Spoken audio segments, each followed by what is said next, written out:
Good morning. Today we are going to start a new chapter, and the name of that chapter is electric current and its chemical effects.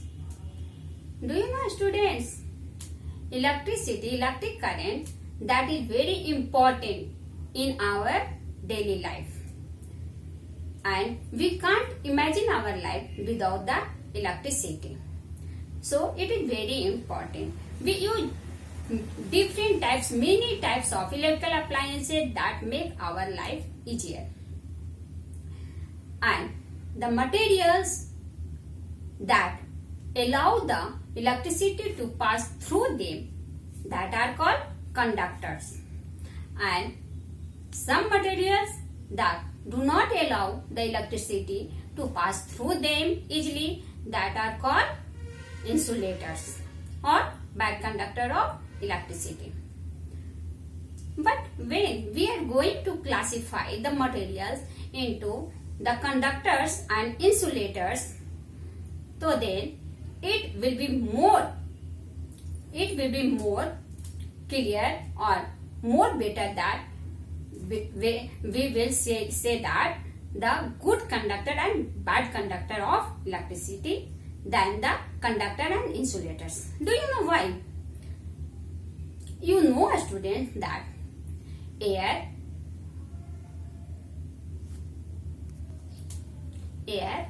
that is bad conductor of electricity. What? When lightnings occur, then it helps the electric current to pass through them, and in that condition the air that becomes or acts like a good conductor. So it is better that we will say that the bad conductor or good conductors, not conductors and insulators. Now some examples of the conductors that are most of the metals. Do you know? They are the good conductors of electricity. Like examples, we are taking gold, silver, copper, aluminium, these all. So most of the metals are good conductor of electricity. And the materials like bad conductor of electricity, that are wood, paper, glass, ebonite, etc. etc. These are the bad conductor of electricity and that do not allow the electricity to pass through them. Okay. Now we will go to discuss about the conduction of electricity through the liquids. Okay. Liquids, some liquids that also help to conduct electricity, and we will see it by an activity, and the name of that activity is continuity tester activity. So now in this activity we see that some of the liquids that also help the electricity to pass through them.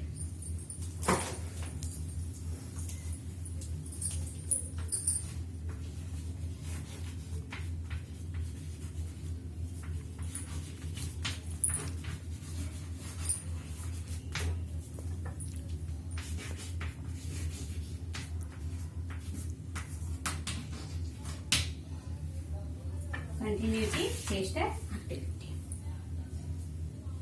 Now see here. In this activity, we will take one battery or cell and one bulb, electric bulb also, and then we connect this. We take a battery, a bulb, and connect this by the wire, metallic wire and then dip it into a beaker.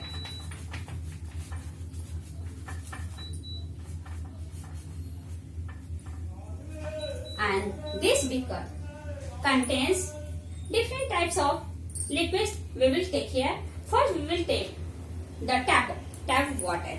Okay.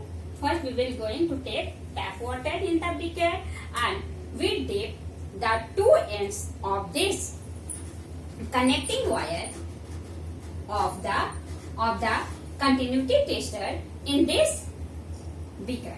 In that the tap water that is taken. Now we will see that after a few minutes the bulb that starts glowing. The bulb starts glowing.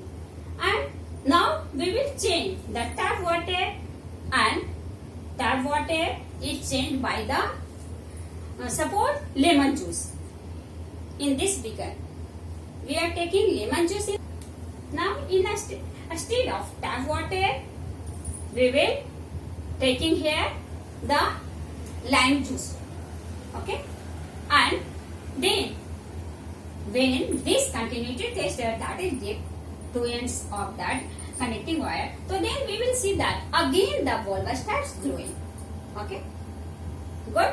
Now we are taking the third liquids, the third solution. Okay. So now here we are going to take distilled water. Do you know, students, distilled water that you will get from the medical shop and or school laboratory, that is also obtained. So we will take the distilled water here in this beaker in the third condition.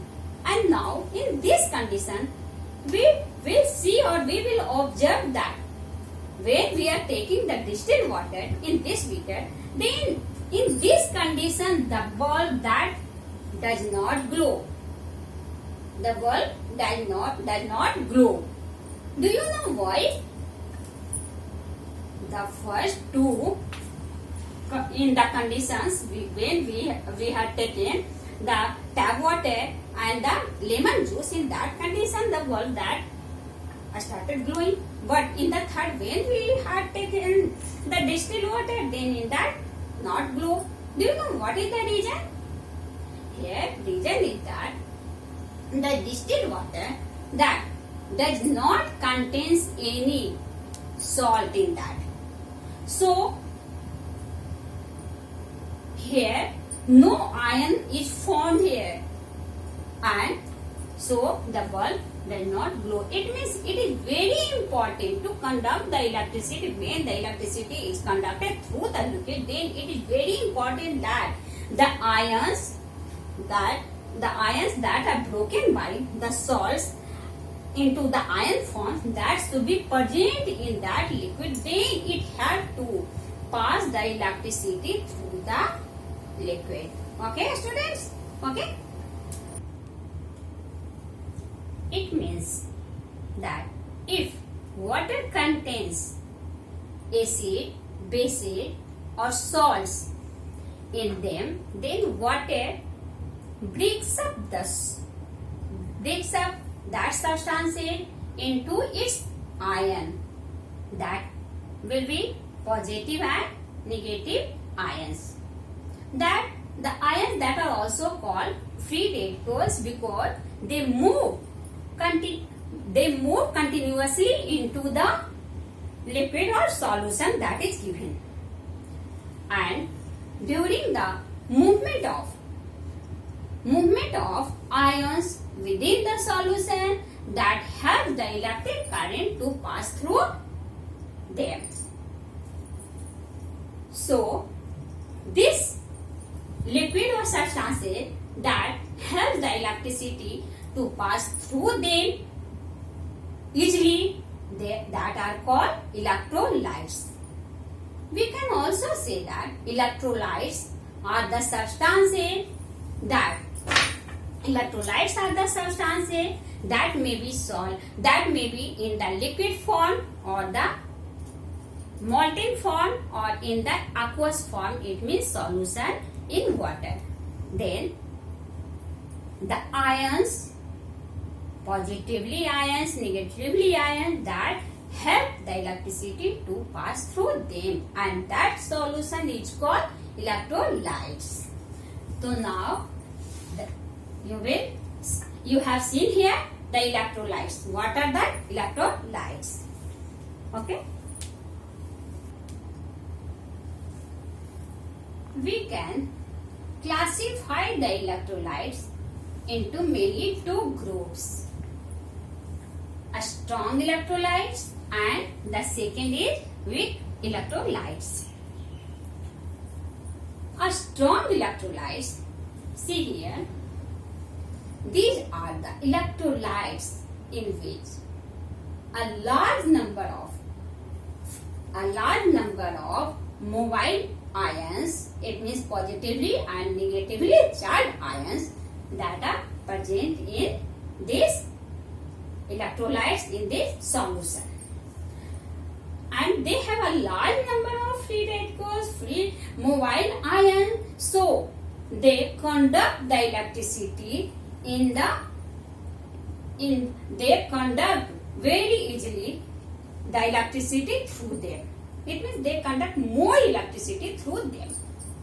Examples of a strong electrolytes are nitric acid, sulfuric acid. These are the acids that are also a strong electrolytes. Now, solution of copper sulfate, sodium hydroxide, these are the strong electrolytes.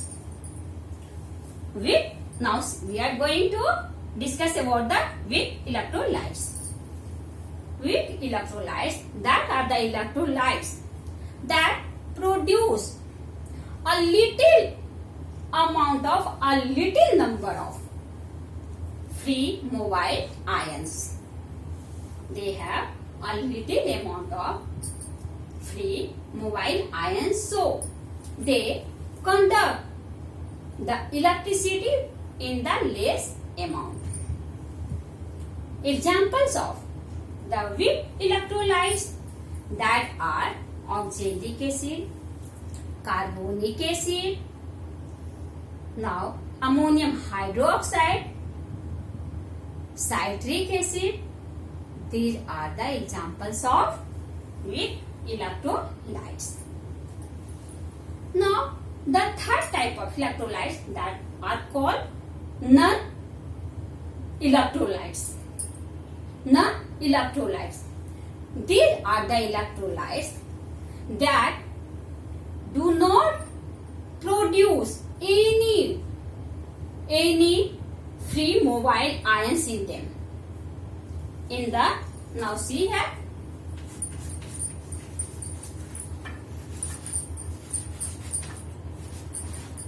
non-electrolytes.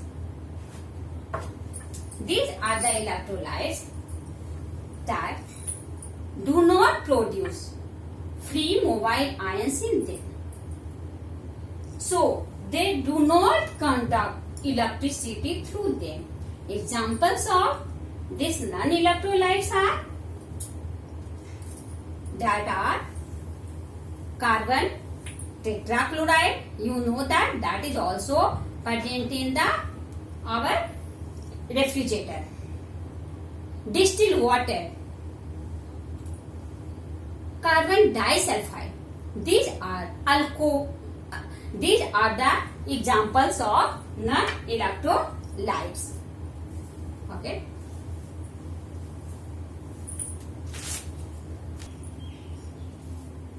Now see, here we are going to discuss about the conversion of chemical energy into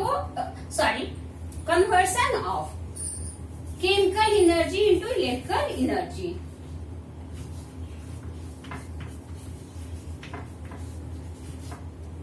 Conversion of chemical energy into electrical energy. You all know that energy that can be neither created and nor destroyed, but it can be transferred from one form of energy to other form of energy. And on the basis of this, we see here that chemical energy is converted into electrical energy by an activity here is, and that is an appliance. Sorry, I will see here that an appliance that is called voltaic cell. And here in this, the chemical energy is converted into electrical energy. You all know that in our torch we use the cells or battery, and that produce light. It means in that cell, electric cell, the chemical energy is converted into what? Electrical energy. Now see here is voltaic cell, and in this voltaic cell we take two electrodes, one of zinc rod and second is of copper rod. We will take two electrodes, one of zinc rod and second is the copper rod. And now we connect both the electrodes with a bulb by using the connecting wires. Now these are the connecting wires. And dip both the electrodes in a beaker where it is kept dilute sulfuric acid. Dilute sulfuric acid that is kept in the beaker. And one thing you have to notice that both the electrodes that should not be turned into the bottom of the beaker, and also they have some distance with each other. It means both the electrodes that should not be touched and with each other, and also in the bottom of the beaker. Now we see that when from the cell the circuit that is completed here, so the bulb starts glowing. What happens? Bulbs start glowing, and here sulfuric acid that is broken down into hydrogen and sulfate ion. So hydrogen that is liberated from this solution. Okay, and this appliance that is here cell, it is called the voltaic cell, and a great scientist, Italian scientist Alessandro Volta, he gave this theory, and he gave this theory in the 1790, and in the first time he proved that chemical energy is converted into electrical energy.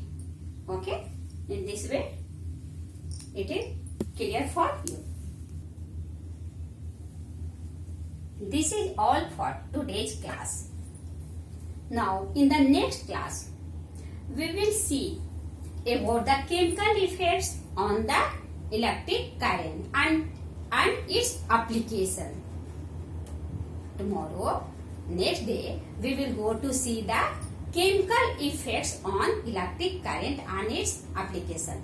Thank you, students. God bless you.